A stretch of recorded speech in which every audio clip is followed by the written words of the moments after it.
Welcome to the Nerd Party.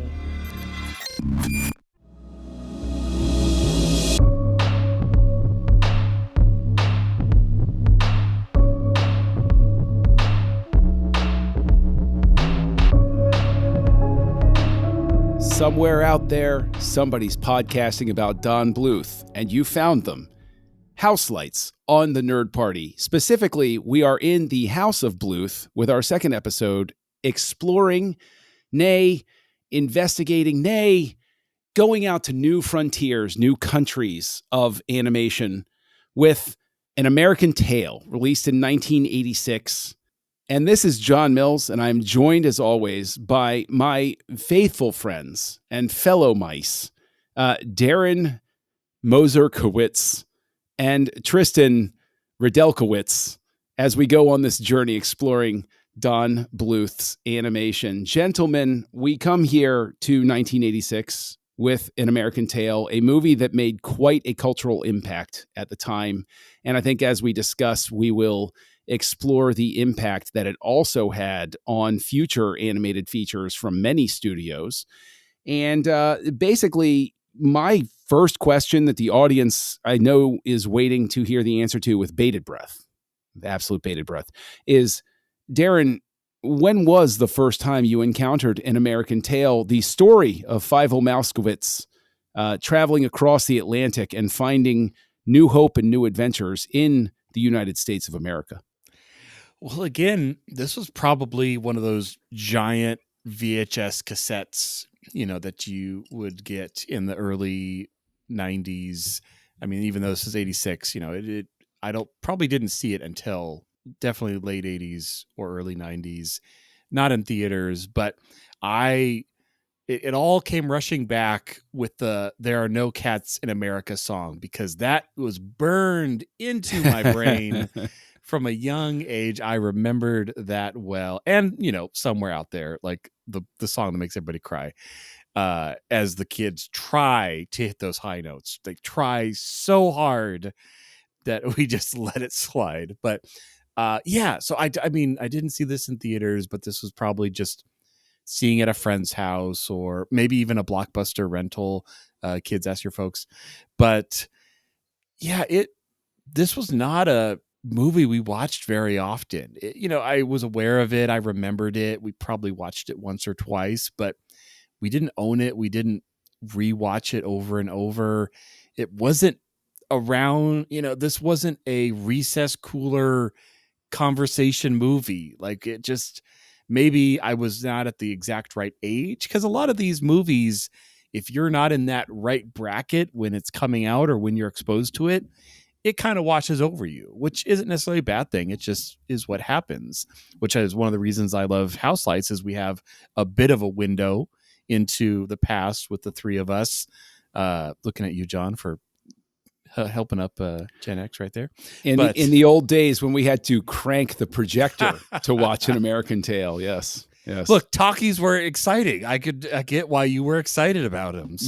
You know something? I was Bring just happy your to see. nickels. I was happy to see anything in color, which is why I went to see An American Tail back in the day. It was an exciting time. And speaking of exciting times, Tristan, all right, where does it fall? Riddell family favorite, or I didn't see it till today? I basically didn't see it until today. There you go. Because I know that I saw it. I know that I saw this at some point in my childhood, but I have no memory of the actual event. I didn't even know, when I was a child, I didn't even know this was the first one, because I watched Fievel Goes West like nobody's business. I watched it all the time. I rewatched it. That was a Riddell family favorite, was Fievel Goes West. And it makes me sad that we're not reviewing that one right now. It's not Don Bluth. Sorry. Yeah, sorry, man. And because, it was so funny, because I remember like somebody telling me that, like, I think I was in a video store, like a Blockbuster or a Carnival Video or something like that, and seeing An American Tail. And I was like, what the hell is this? That looks like Fievel. Like, that is Fievel. What? And is it a prequel? Yeah, that's kind of what I felt like. And I have no memory of actually watching it, whether I liked it or disliked it. But Fievel Goes West, that was my jam as a kid. We had that one on VHS. I think it was the same for us. Again, we didn't own it, but I know I watched Fievel Goes West more often. Fievel Goes West is like the T2 to the original Terminator. Like, it's a better movie and more recognized, but it's not the first. It wasn't the beginning of the character. I'm floored to hear that because I've never seen Fievel Goes West. Darren, you're talking about that perfect window of time. 86, I was old enough by that time that you had me excited for Transformers, the movie. That's the animation I was plugged into. Fievel shows up, and I'm like, I can remember being. I can't remember the first time I saw this movie. I know I saw it probably on videotape, but oh my goodness, the song!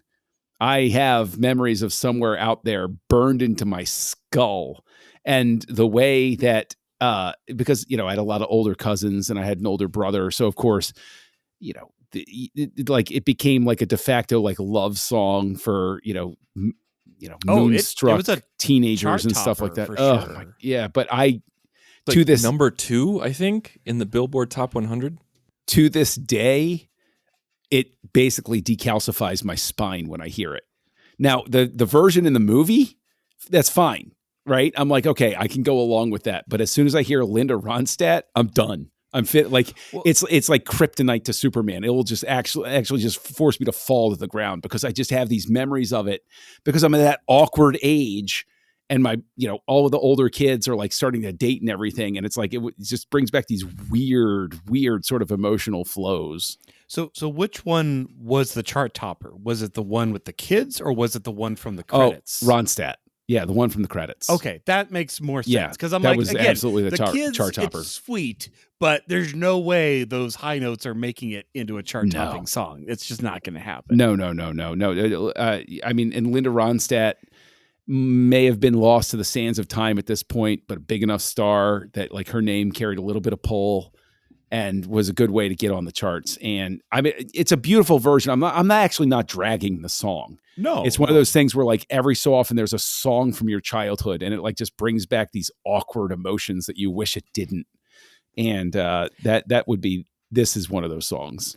I mean, it makes me think very similar vibes to the cover of Tale as Old as Time from the end of Beauty and the Beast. Mm-hmm. Like very poppy, very like 90s. Like it's a moment in time for sure. And this has that same vibe where you're like, it's like, okay, what do we do for the end of this movie? Well, let's take our greatest song and find a band to cover it for those credits because we know the kids are already checked out. We haven't invented little mini movies that play in the credits to keep their attention or post credits. Those haven't been invented yet. So what are we gonna do? But that's the beautiful thing is the window shifted just enough for me that schmaltzy pop cover on Beauty and the Beast, absolutely, that was right up my alley.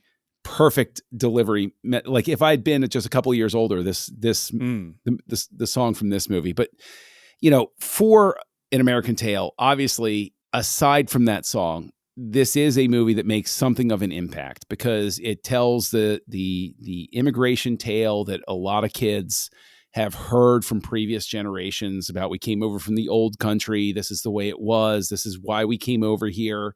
And it follows Fievel over on this very idealized sort of journey into America, and of course, specifically New York, because almost every story at a certain point is like, oh, yeah, they went through New York. Because, that's what people did. There you go. You go through Ellis Island, you got the Statue of Liberty. Everybody understands all of these symbols and everything.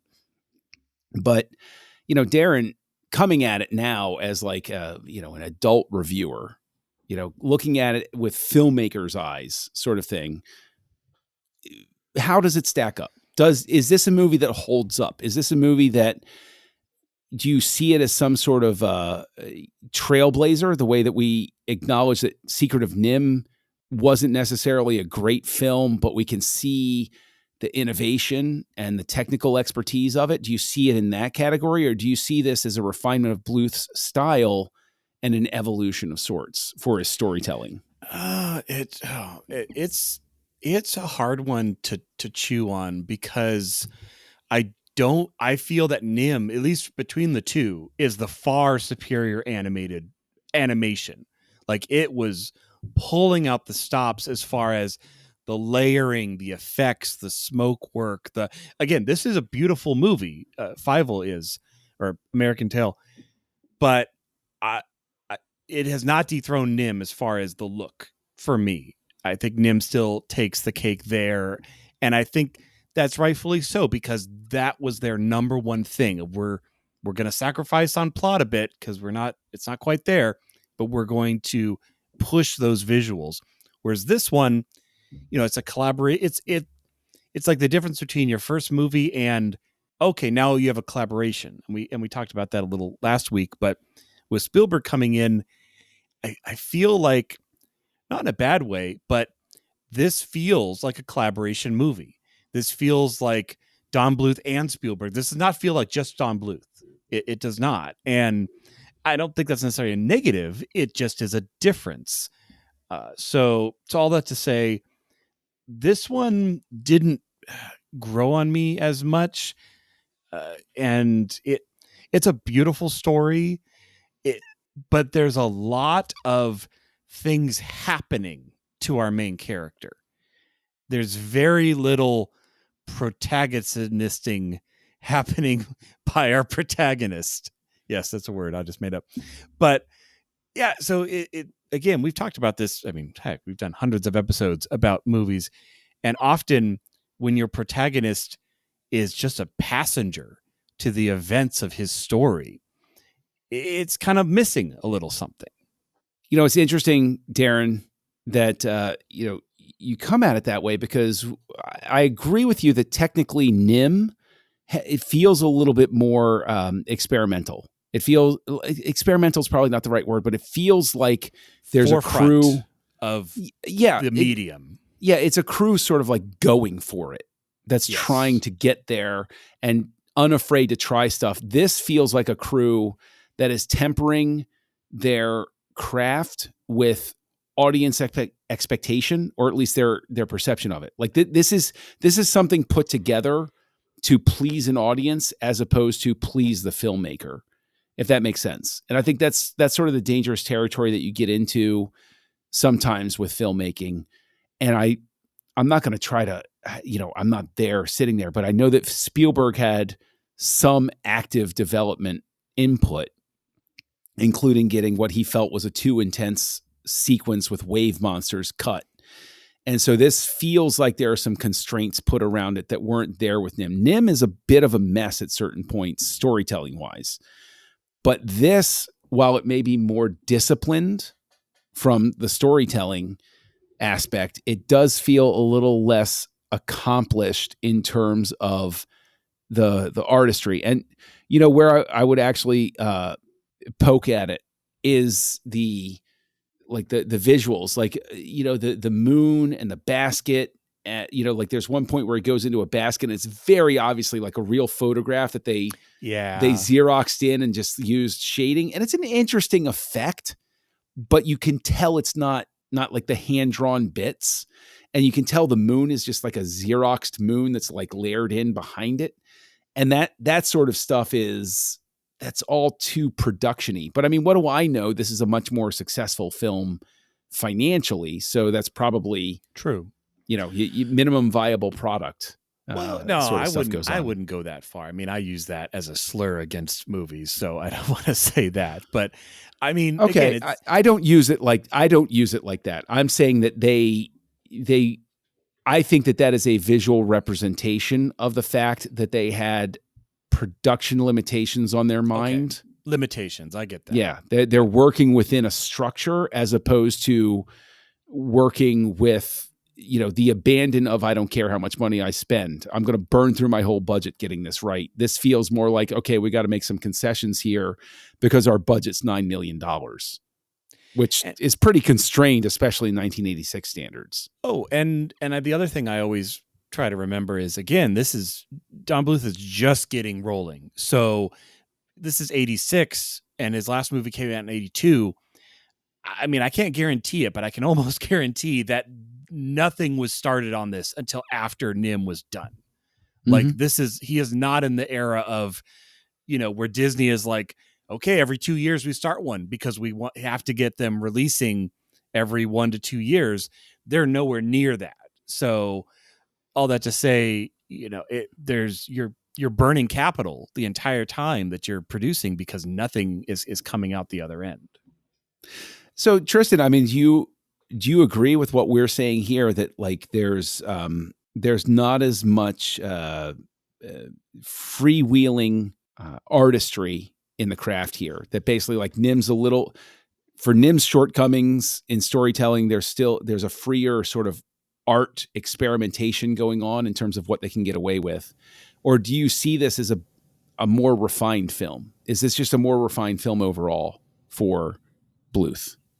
It's a little hard to answer because with Secret of Nim, you have a feeling of it's much more fantastical, where your imagery is what's the term I'm looking for? Like when you have this rat in armor and a huge axe going after the the protagonist, it's beset by a red backdrop and you see silhouettes, and you have towards the end you have her like floating up in the air and like glowing amulets and everything like that. It's just, it lends itself to a little bit more artistry, to be fair. And you're in farmland and you're in a farmhouse and you have a different kind of color palette, and here it's like grimy and disgusting New York, where you're literally in the muck, and there's no glowing amulets, there's no no silhouettes in that realm. And it's hard to say that it's not a 1-to-1, but it's such a different movie, even though you're dealing with mice again. You're dealing with birds and mice and a secret society, where apparently like I think Steven Spielberg, or I don't know who it was, but originally they wanted it to be kind of like Robin Hood. All Disney's animals. All anthropomorphic, where that's the world. That's the world. And then Bluth is like, no. I've done this before. Like, let's do it this way.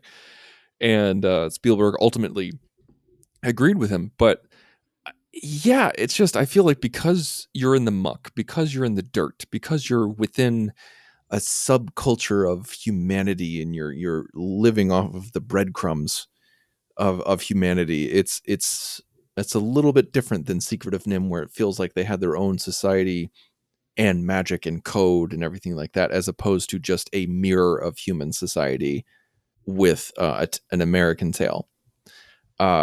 So that's kind of my answer, where like I don't know how much more refined it feels. I think there's definitely more meat to the bone than Secret of Nim. I feel like it's much more linear, where American Tale is like you're along for the ride with a journey with Feifel. But with Secret of Nim, it felt like a collection of vignettes. This one feels much more point A to point B to point C to point D. But do you agree with Darren that while it may be more linear in terms of the story, do you feel that the protagonist is, Darren, if you'll forgive me sort of like paraphrasing for you here, do you feel that the protagonist is not really a protagonist? It's more things are happening to Fievel, whereas maybe in Secret of Nim, she's carrying, they may be more vignette-y, but she's actually spurring the action, whereas Fievel is just participating in events that happen to him. Yes, Feifel is the Indiana Jones of Raiders. Oh, for Pete's sake. Why do you got to do this? Why you got to try to start fights? If he wasn't there, the Mouse of Minsk would have still... No, it wouldn't have. He had that. Listen. Houselights is supposed to be a place of peace and love, and you're going to come here and start fights. I'm just asking whether you agree with that. Now, we've talked about the big signature song that's happened, and we all were fans of James Horner, who comes in. I mean, it's so weird.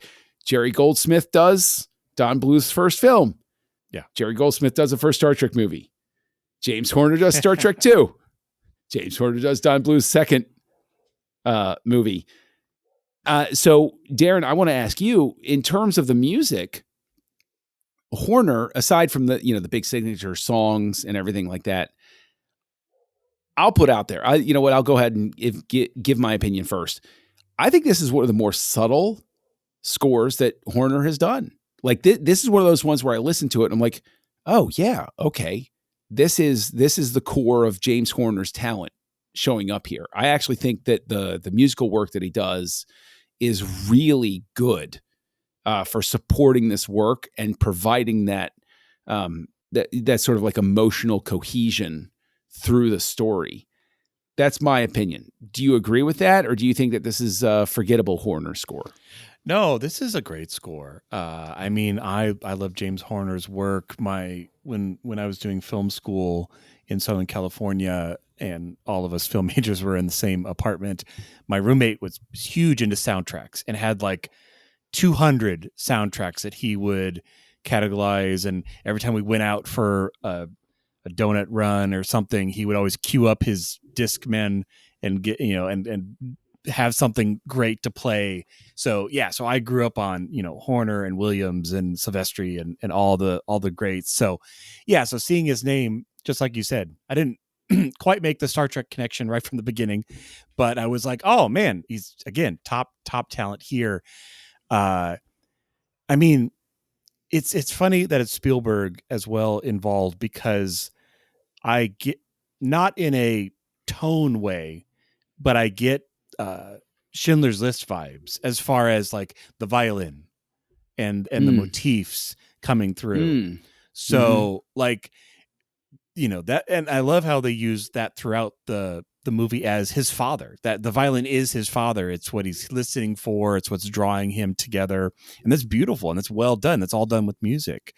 And it's still a musical animated song. So everything is, hey, let's sing about what's happening right now. Like, that's just the kind of movie it is. But no, I like this score. I think it does a great job of adding an extra, how am I supposed to feel about this moment? Like, I'm not an immigrant. I'm not, in the 1800s. I'm not in this hardship, but the music underscores the moments where you understand how you're supposed to feel about this family, about Fievel, about the friends, about the bad guys, about all this.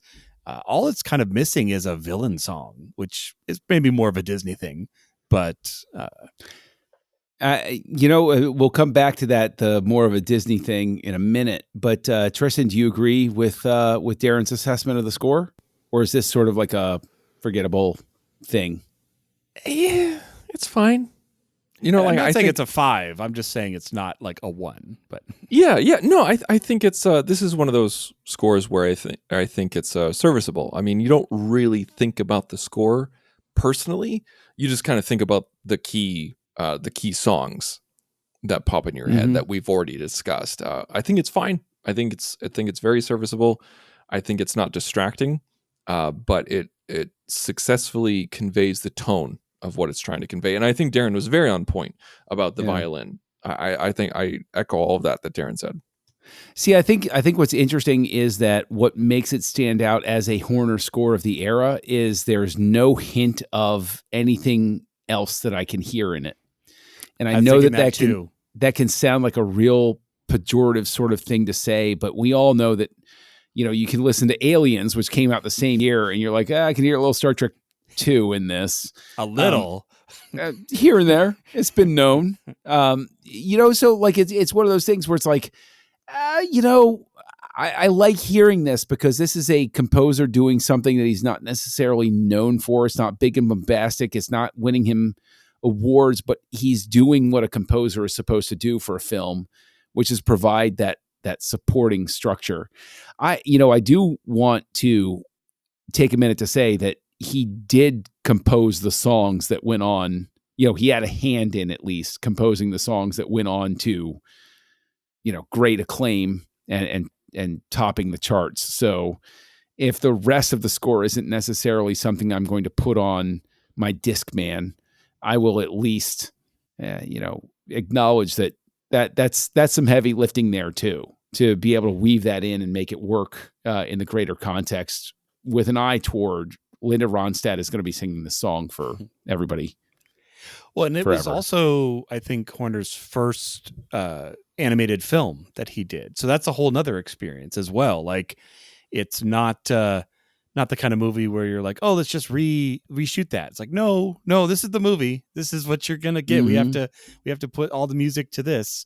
I think I also read that Spielberg, because it was also, I think, his first kind of dip into the animated world of, yeah, you can't just say add this scene. Like, okay, yes, that costs this much and takes 5 months. Right. You know, you really have to, I mean, animation's almost harder, really, than live action in many, many, many ways. It requires a lot more forward thinking and precision in terms of the story that you're telling. Now, from a cultural standpoint, I do think it's important to not point out, but like sort of like focus on the fact that it's telling a very specifically Jewish immigrant story about coming to America, because we're all very used to the sort of Coppola sort of thing where it's like, hey, it's the Italian people coming to New York and founding the mob and those sorts of things. Like, we're very used to that being the focused immigrant story through New York up to this point and even beyond 1986. So I think that there is, something to be acknowledged by the fact that they are telling a story that's not usually the cultural focus of an immigrant story, especially during this time period. And, Tristan, I'll ask you, do you think that is sort of like the untapped audience that found resonance with this story? Do you think that this is the sort of thing where, because it's a budget of $9 million and then it makes, what is it, 84 million or something like that? 84 million. Do you think that one of the things is that they found an audience that hadn't been spoken to, that was ready to hear, even though it's mice? Do you think they found the audience? No, but seriously, like, no, I know you're being serious. It's just funny, just the way that it kind of came out, which is like, even though it's mice, I relate to those immigrants, even though they were mice, in a way that but do you think that this was an audience, like there was an audience that was like, finally somebody's at least acknowledging that we had a story to tell? I can't really speak on that specifically just because I'm not a part of that community, but I feel like as a child, when that's not a part of your community, it doesn't really matter to you. Mm-hmm. Where it's just kind of like, in your mind, whether they're Italian, Jewish, Russian, or French, or Czech or something like that, it's pretty much just generic European immigrant in a child's mind, is what I'm trying to say. In a child's mind, it's the most that you're asking as a child is, why does the parents have accents but the kids don't?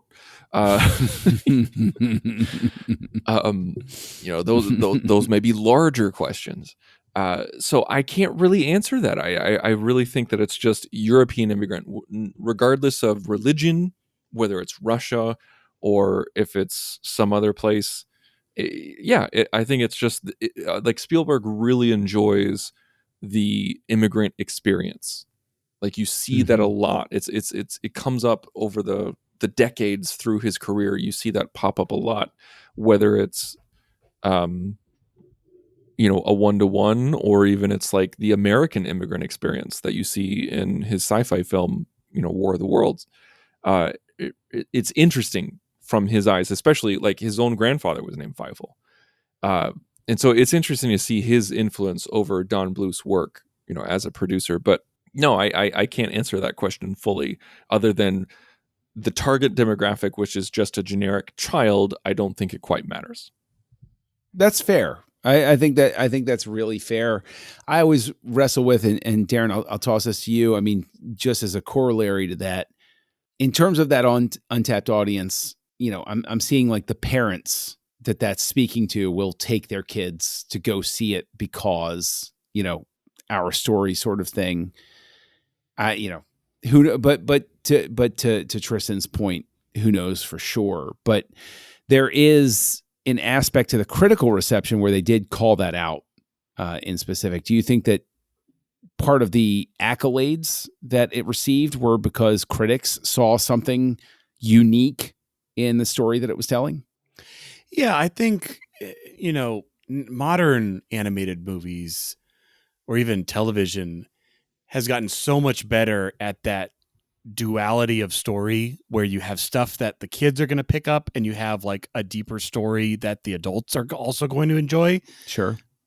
So they're not like, oh man, got to get dragged here. Now we have people openly weeping as they watch Bluey episodes because it's like resonating as a parent in a deep way. This is just at the very beginning of that. And so, yeah, I would say that the immigration story, that's definitely going to hit the parents with the pocketbooks that are going to choose what movie to see and go with their kids. Like, that's at least something that they can, like, I mean, as a kid, I wasn't looking at it and going like, oh, the cats must mean X. Like, no, they're just cats. Cats always eat mice, no problem. But now I'm looking at it, I'm like, oh, what political upheaval was going on in Russia in the 1860s? Like, I could look that up because that's obviously what they're representing. So, yeah, I'd say that part of the story, I think, definitely works on that kind of more adult level that you can look at the symbolism. You can look at that part of what they're telling.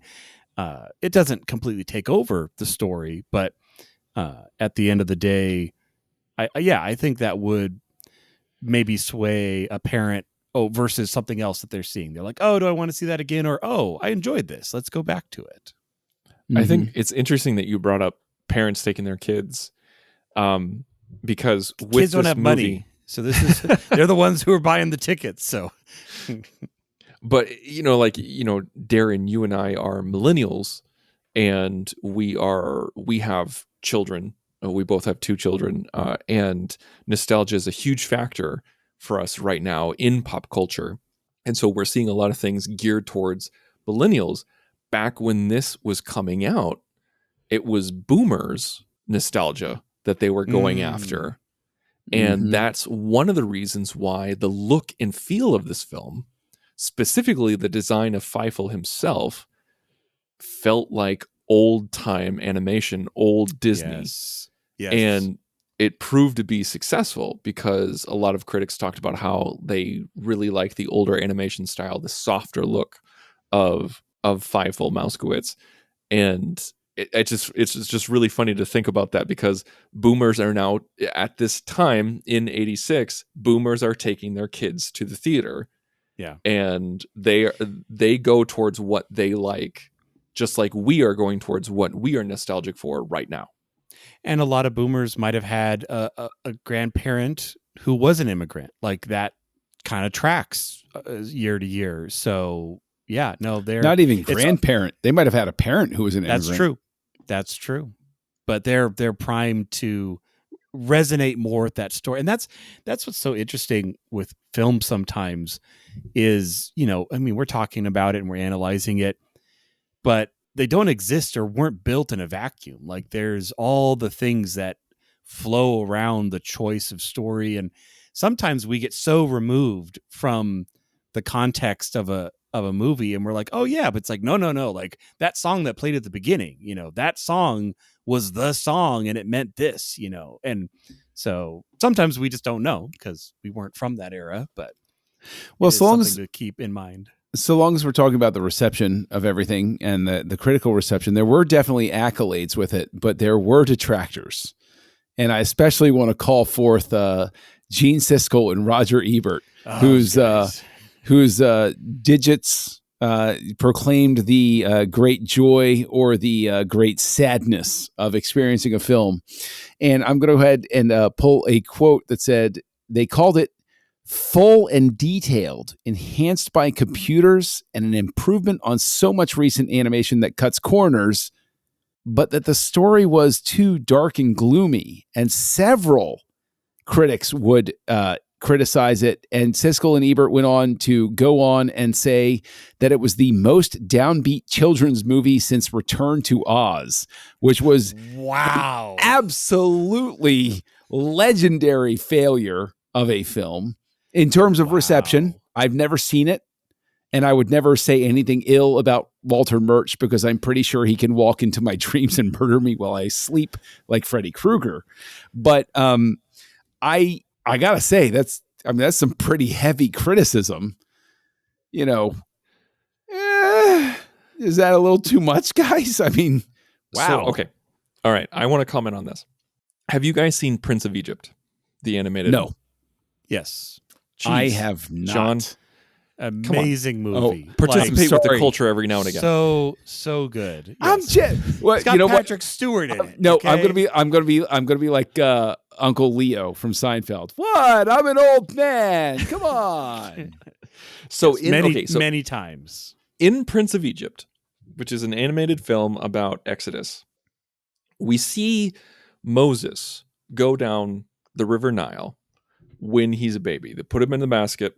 So in this particular portrayal of Moses going down the Nile in his basket, it's crazy. Okay, so like the waves are going insane. He's going up and down. You think he's going to drown. Alligators are chomping at him. You know, like boats are going to hit him. It's insane. You know, like you're watching it, you're like, man, I really nail hope biting.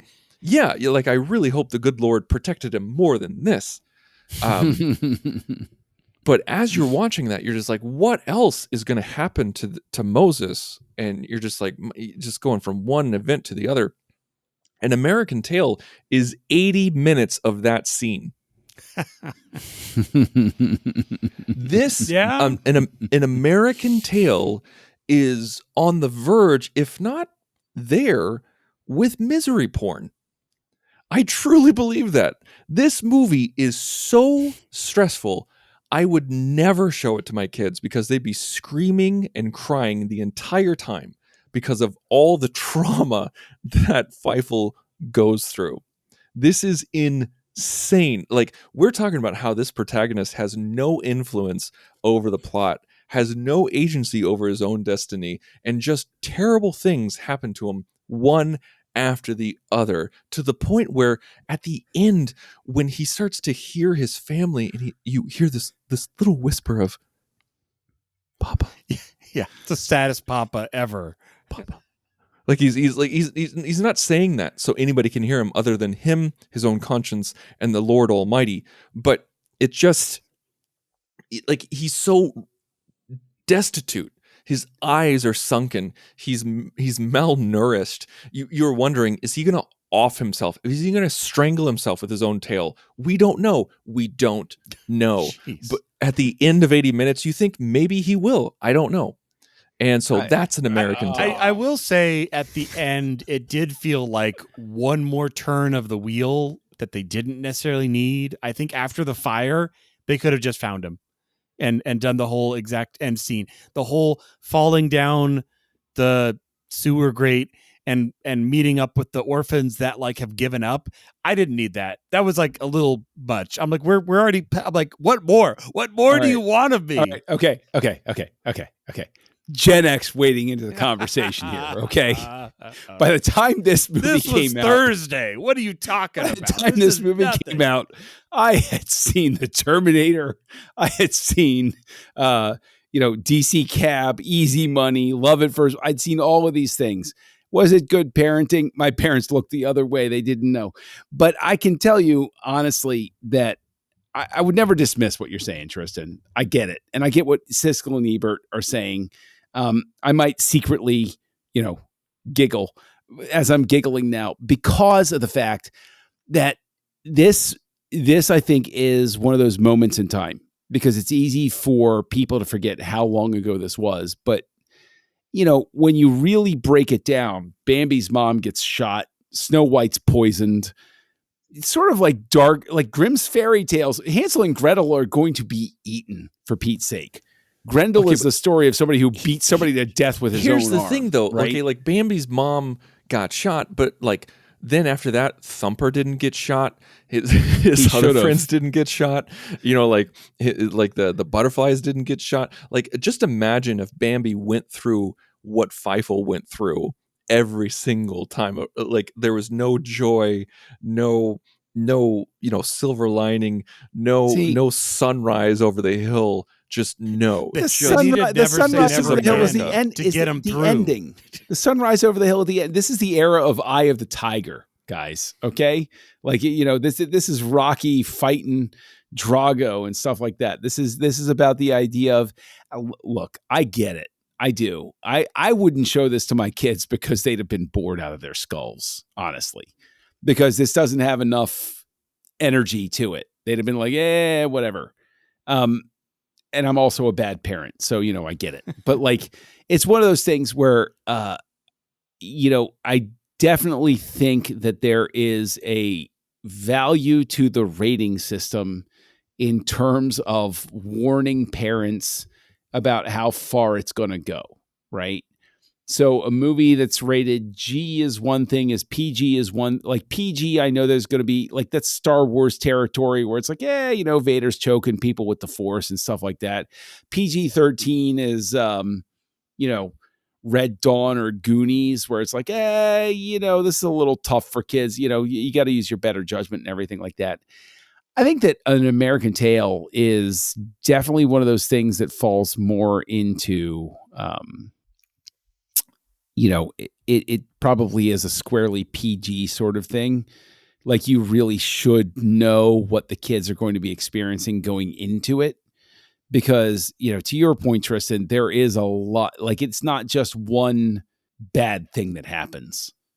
It's not just one or two even. It is a series of tragedies, including the cats representing Cossacks come in and burn their town. Fievel gets separated from his family. He goes into a sweatshop. Like there is a sequence of events that's kind of like, I really kind of sure hope it works out for this kid.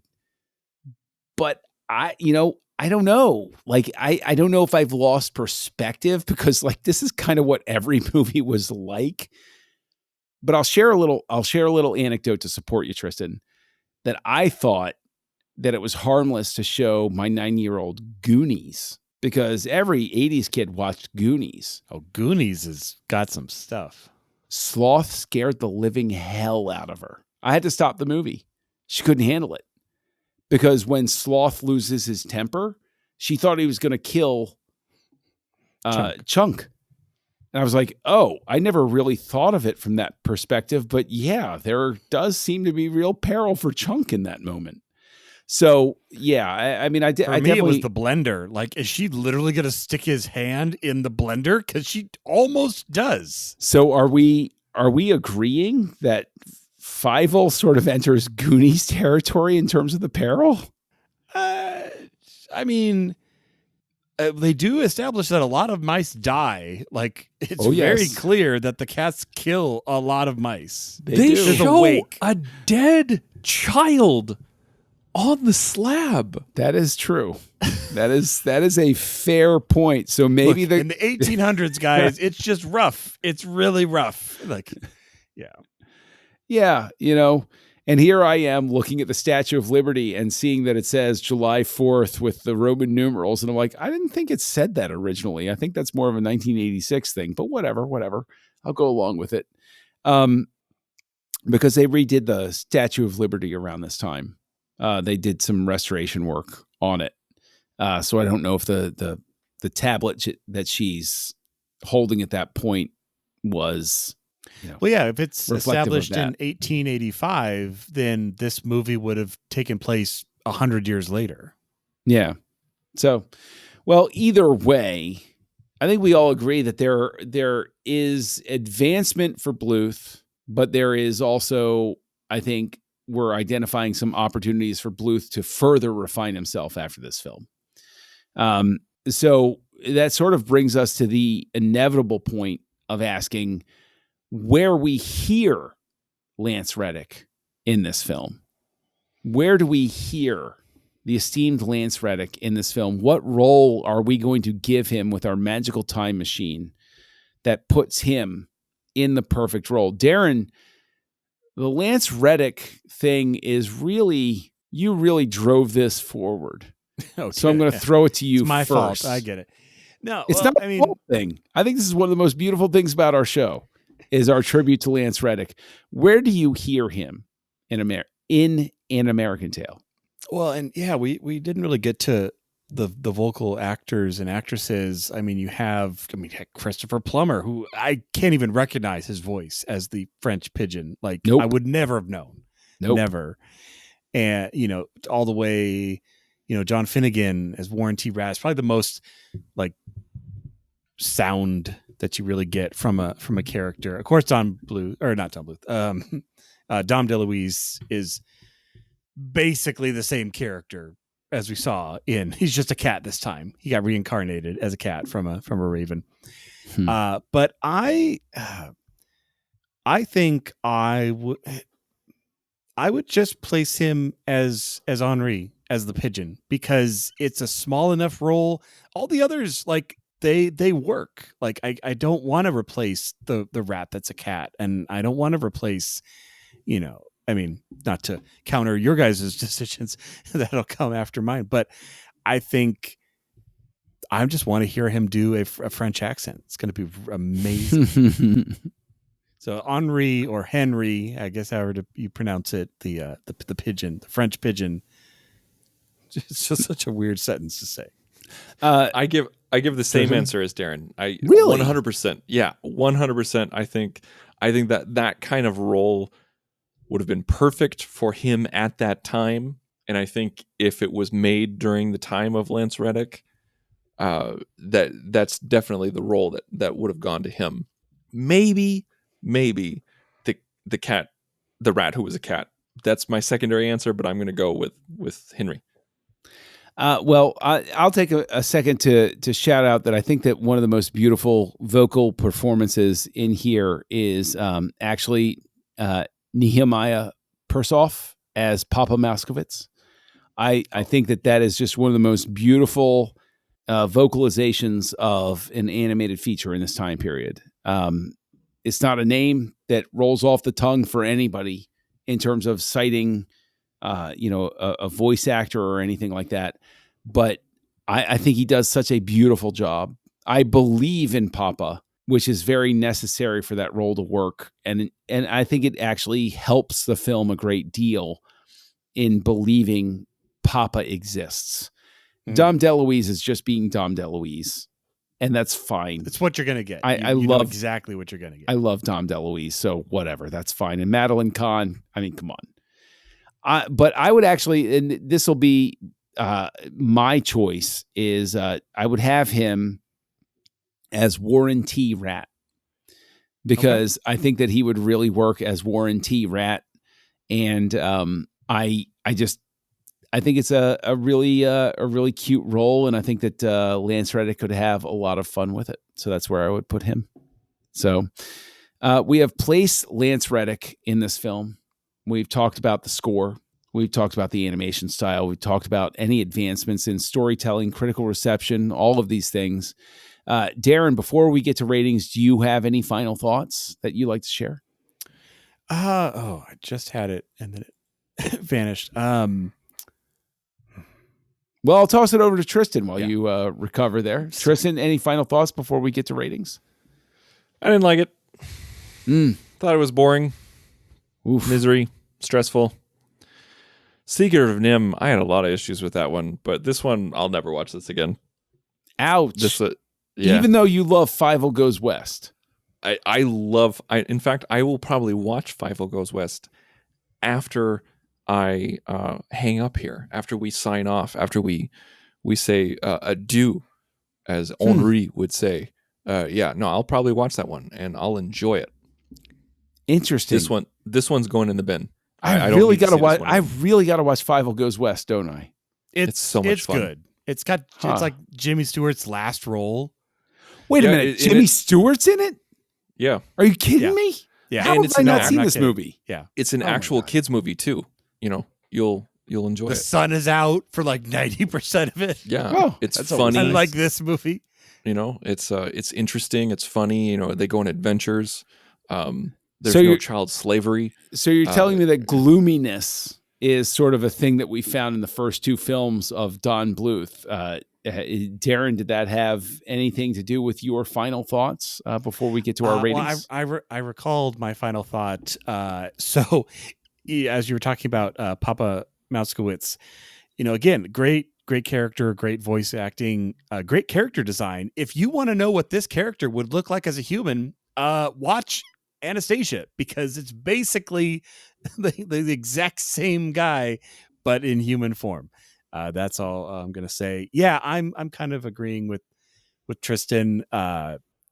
This is the kind of movie where you see it in the $5 bin at Walmart, and maybe it's like a dual pack with Fievel Goes West if you're lucky, but usually it's just its own, and then you just leave it there. So Wow. Wow. I tipping our hand here, guys. Darren, because I like to torture you, I'll toss to you first for your final rating. On the holy scale, the sacred scale of 5 stars that will never change. We thought 4 stars was the perfect one. We were so wrong. 5 stars is it, and it will never, ever shift.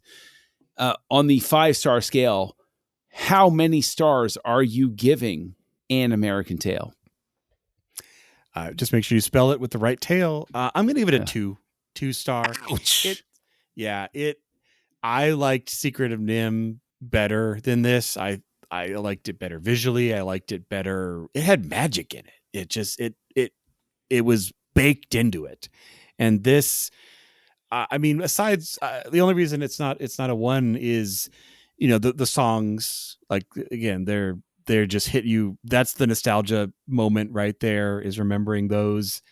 But even then, they're like the A Duo song is so random. It's like, what is going on? Like, why are we singing this? And then it's just, the plot needed another pass, which unfortunately is kind of becoming Don Bluth's signature trait. But I think we'll even out a little more next week. But yeah, so I'm going to give it 2 stars. I don't think I've shown this to my kids yet. We'll probably just go with Goes West. Really, there's no reason not to start there. Well, Tristan, before you call CPS on Darren for showing An American Tail to his kids, where would you rank it on the sacred 5-star scale? I give it a 2, just like Darren. I gave Secret of Nim 2.5. You guys gave it 3. This is a notch below Secret of Nim for me. I want to give it a 1.5, but for the same reason. I'm kind of surprised you didn't give it a 1.5. Like, yeah, I don't know. Maybe I should. I don't know. Wow. You know what? Yeah. No, because like a 1.5 is like Mad Max. Don't let Darren push you around here. No. Okay. I'm gonna be go with true my to gut yourself, instinct here. Tristan. No, because Mad Max made me angry. That's true. And I gave it 1.5. This one made me I just kind of threw my hands in the air, and I'm like, okay, why not? Like let's throw Fievel into a dungeon. Let's add that to it. Maybe you strap him to a torture chamber. Need some Who therapy. cares? That's all we're saying. Who cares? Chop off his tail. Who gives a crap? Who whatever. Well, okay then. My own final thought is that regardless of where we land with our star ratings, this winds up being successful enough to illustrate to Disney that they have to change course. And so while I want to give it a 2, the success of this film points Disney in the direction of their revival era with The Little Mermaid, Beauty and the Beast, Aladdin, all of that stuff. Hit song, good score, clear story, and lean into the fable. Fievel at least has an original story. Disney goes back and says, what's in the public domain that we can turn into a thing and give it a hit song? Boom. I think if you look at An American Tail, you see where Disney's looking at it and says, oh, wow. Oh, that right there. That's what we got to do. And they run with it after that, especially when they get their clock cleaned by An American Tail, when the Great Mouse Detective does not perform the way An American Tail does. They're able to pivot to their credit and say, oh, the Bluth found a formula. So while I would want to agree with you, Darren, and give it a 2, I have to acknowledge that simply the structure of the film and the way they approached the score and the songs and everything, I think you look at it at An American Tail and you see a splash. This is the pebble hitting the pond that gives us a whole lot of things afterwards. So for that alone, I have to give it a 3. And I mean, just imagine how much more successful Aladdin would have been if they actually chopped off Jasmine's hand. Jeez. Look, we all have different, visions of justice, Tristan, and we'll save that debate for some other time. But everybody out there, thank you for listening. And we've really enjoyed this discussion of An American Tail in the second room, if you will, of our House of Bluth. Darren, what are we going to be covering next week? Next week, it's a classic, not any of the sequels, but we're starting with the first one in 1988's The Land Before Time, here on Houselights. Join the revolution. Join the Nerd Party.